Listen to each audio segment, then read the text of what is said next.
একজন গরিব কাঠুরে প্রতিদিন নদীর ধারে গিয়ে কাঠ কাটত। একদিন তার কুঠারটা হাত ফসকে নদীতে পড়ে গেল। কাঠুরে হাউমাউ করে কাঁদতে লাগল। এখন আমি কি দিয়ে কাজ করব?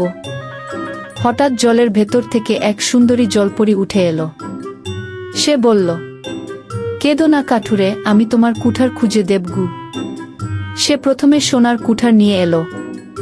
কাঠুরে মাথা নেড়ে বলল, না না, এটা আমার নয়। তারপর রূপার কুঠার নিয়ে এলো। কাঠুরে আবারও বলল, এটাও আমার নয়। শেষে জলপরী আসল কুঠারটা নিয়ে এলো।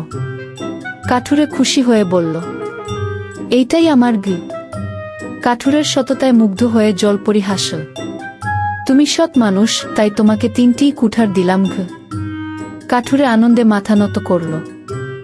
গল্পের শিক্ষা: সততা সবসময় পুরস্কৃত হয়।